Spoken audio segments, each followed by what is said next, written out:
Hello, everyone, and welcome to our Sunday message for November 1st of 20. And of course, what I'm doing is doing a little bit of a rehash of the book, The Universe Always Has a Plan by Matt. And today we're talking about chapters 7 and 8. Everything changes, but it can only change you for the better. And in order to be emotionally free, it's okay to like. But before we begin with today's lesson, I want to reiterate what I shared the last time that I spoke. This is what I stated to you that Matt wrote. As you breathe in, you are taking in the light of existence, cleansing, purifying, and nourishing all aspects of your being. With each out breath, all the light you've taken in goes out into the world for the healing, awakening, and well-being of every heart. I have a question for you.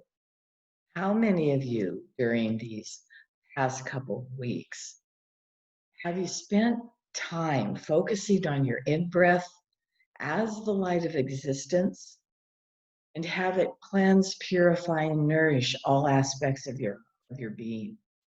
And then focusing on your out-breath as the light going out into the world for the healing, awakening, and well-being of every heart. I'm only stating this because of what I read in the Saint Germain materials. I tell you truth when I say there is only one source of all good, God. The conscious recognition and acceptance of this truth, acknowledged by the outer activity of the mind, not 2 or 3 times a day, but every few moments all day long, no matter what the outer self is doing, and this maintained will enable anyone to express his perfect freedom and dominion over all things human. So I'm not here to judge you whether you did or you didn't, because I'm certainly not the one to go into judgment with this, when I myself haven't been doing this as much as I had thought I would be doing it. This is just a reminder to do so. And the more we have these little reminders to ourselves, the more often we can focus our consciousness on God, on Source, on the One, and have our lives be different. You know, there's so much that we can all attain by doing this simple practice. And the more you do it, the more alive in the light in you the light becomes, the more you focus on the light within, the more you have access to that light. So this is just an encouragement to do it. So on to today's lesson. In this chapter, Matt writes, why does the true abiding happiness come from within? And the answer is because everything on the outside changes. Your happiness is defined by outside things, then your happiness is, as Matt writes, like an emotional stock portfolio governed by the movement of your personal markets. Self-worth goes up and then it crashes and plummets. But all that's based on the circumstances of movement within your own personal reality. So while life inspires actually to always change from one form to another, the law of reality is that anything and everything can only change you for the better. He writes that it may not change your circumstances into better circumstances, but it's always guaranteed to change you into a better version of yourself. And this is evolution's timeless guarantee. So while circumstances don't always immediately improve, you yourself will always get better. And the thing is when you really internalize this, you become a conscious participant in your life. You see, surrender is not sitting on the couch waiting for life to do it to you. Surrender is facing whatever you encounter, opening up, receiving what is given, and knowing it will only make you better because that's life's only option. You can't go back. You can only stay exactly where you're at until you're ready to step forward into the destiny of your true greatness. All you need to do is stay the course by letting go and loving yourself throughout every little twist and turn that life has to offer you. So, in order for true insight to awaken within us, we have to ask ourselves how our lives are only changing us for the better. And as Matt writes, with no further negotiation in mind. In other words, God, if you will take me out of this situation, I'll do that. God, if you'll change that, I'll do this. No, this is an opportunity to, as Matt writes, actually discover meditation from a different perspective. And he says that meditation is what happens when negotiation dissolves. In this chapter, Matt talks about meditation. And he says that true meditation is being meditated. And he talks about you're wanting to allow the meditation to be done to you.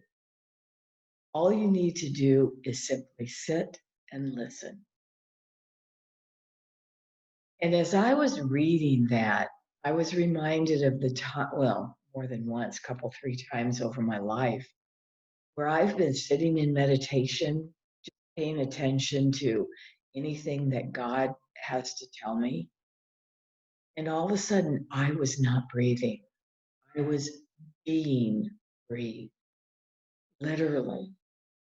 I was very consciously aware that I myself was not taking any air in or out. I was being breathed. So this, to me, reminds me of that. All we need to do is simply sit and listen. And Matt writes that you may hear sounds, you may hear words, you may hear bells, you may hear singing, who knows what you may hear. But even if you don't hear anything, the fact that you are sitting there listening, waiting to hear something, means that active listening is alive. So whether you hear something or nothing, listening is always an uninterrupted state of being, known as stillness. He writes that learning how to be meditated is actually very imperative for times when adversities or inconveniences show up in your life. And right now with the pandemic, we have a lot of adversity and inconveniences happening all around us. But when they do happen, what's actually going on, it means that it's time for you to grow and expand the next level. It's actually an energetic shaking up of your ego that's happening when adversity or inconvenience arises. And it's actually our egos that are being triggered. So in times when we could move into that reactive state because of something that happens around us, the more emotionally free we are, the more we are emotionally and consciously aware that we are always on a spiritual path. And actually, the less the inconvenience is for us. Matt writes, at a time when he was looking forward to the last of his favorite TV show. And he'd been looking forward to this all week. But just as the show was coming on, his cable goes out. He said it was jarring to him because of his state of being. He just stated, well, that's that.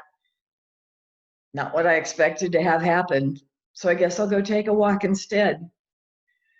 He writes that when things like this happen at the end of the day, through all these inconveniences, you're actually being forced to spend time where you didn't plan. You're forced to be around people you didn't plan to be around. But when you are an evolving soul, you look at all these little inconveniences actually as being a gift from Source to help you become more in tune with what life has for you and not just what you wanted to have happen in life. So as we learn to surrender to the moment, we also learn to ask, what is it that we are here to do now in this moment? And it teaches us to begin to go with the flow. You are going to be where you didn't plan to be, around people you didn't plan to be around. And as Matt writes, you'll actually have an opportunity to become better as a result. So the question is, are you willing to fully participate in life's plan for you? When you are living from the light of the soul, inconvenience can be unexpected, but it can actually make you laugh since nothing can hurt you. And Matt writes, when you're emotionally free, when you are the light of your soul, you can look forward to something for days, weeks, even years. But it's all grounded in the maturity of surrender. As this depth of maturity awakens in you, your relationship with inconvenience actually becomes more of an ally than an enemy. Not that we want the unexpected to happen, but when it does, quickly go to, well, I guess the universe wanted me to do something different right now. And that brings us to chapter 8 in the book. In order to be emotionally free, it's okay to dislike. So if we have these times of inconveniences, do we have to like them all the time? No. Matt writes that a soul cannot evolve without the human vessel to grow within, and the human vessel cannot function without the fuel of the soul's essence. We learn through the difficulties and trials we have in life to reach a higher state of being because of them. We cannot deny the feelings of pain, sorrow, hurt, uncertainty, and every other thing that comes our way. Not liking something is just a way of becoming authentic with your experience. If someone is acting in a way that you dislike, it's because of one of two things. It's pushing your buttons that say everything around me has to be the way I want it to be, or it's letting you know that their actions are going against what your soul wants to express in your love. It's letting you know that this is not the behavior you wish to have for yourself. Only by meditating on the supreme source, God, within your own being, will you know if it's your ego's way of wanting everything the way it wants, or if it's Source saying this is not the action you want to take in life.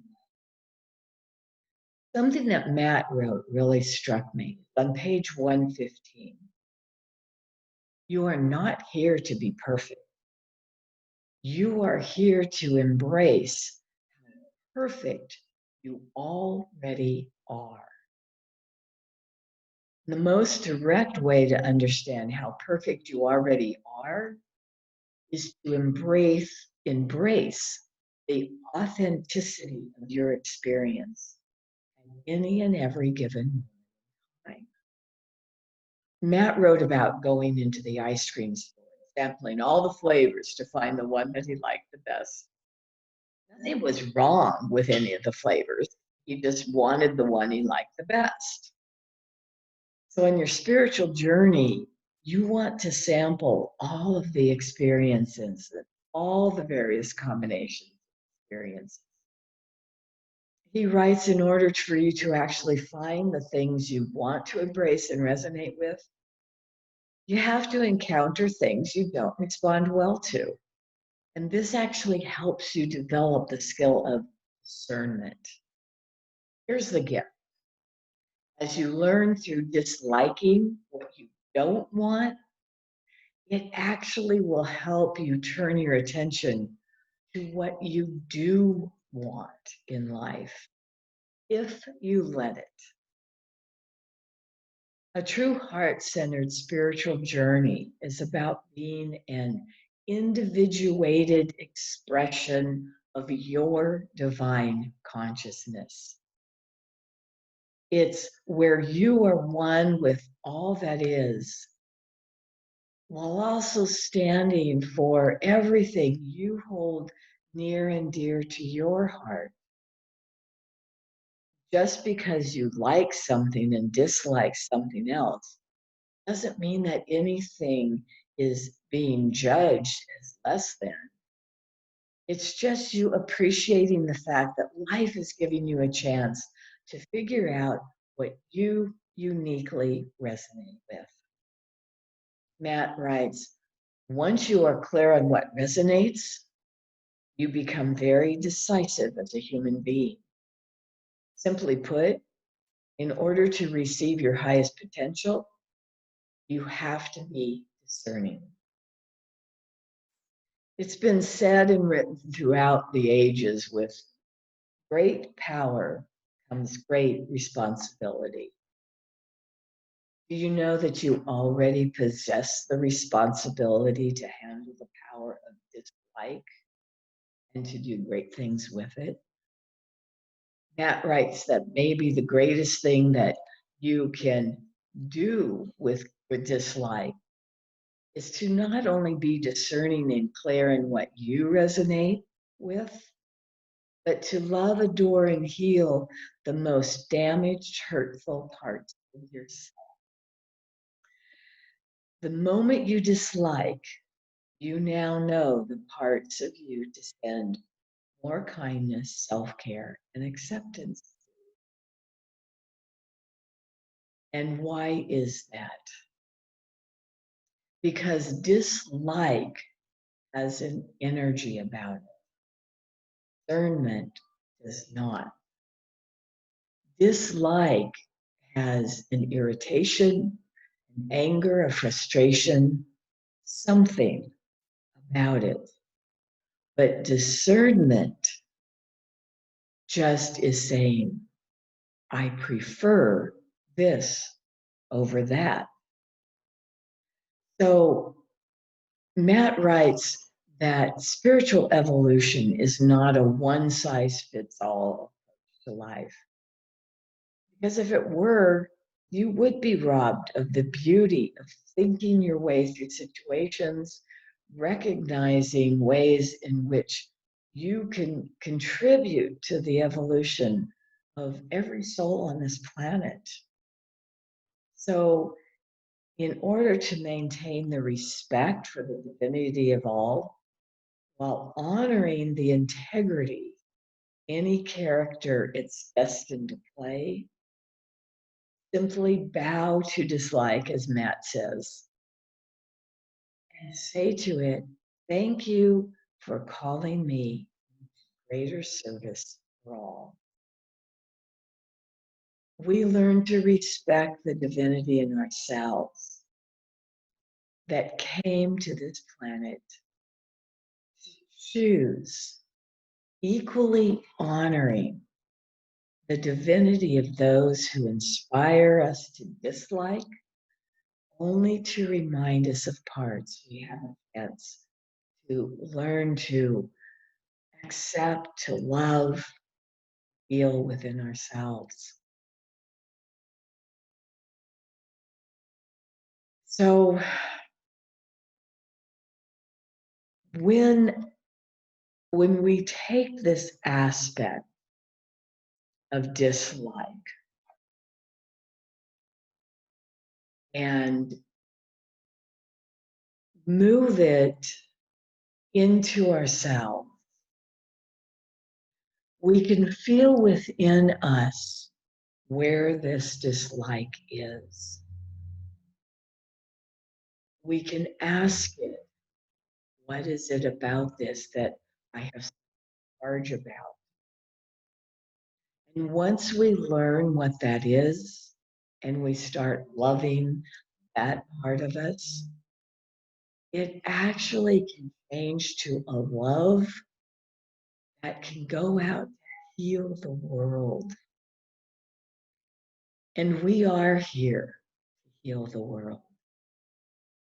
We are here to look at all of life and begin to stop the dislike in ourselves and move to discernment, move to preference.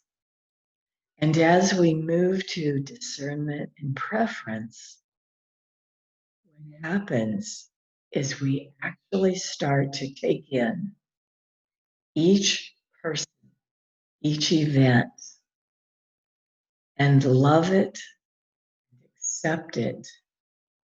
And the judgment that we have held in life ends. And as our judgment ends, it helps the world to stop the judgment. Thank you so much for joining with me today. I love you. I bless you. I appreciate you. And I behold the Christ in you. Namaste, everyone. Have a beautiful, beautiful day. God bless.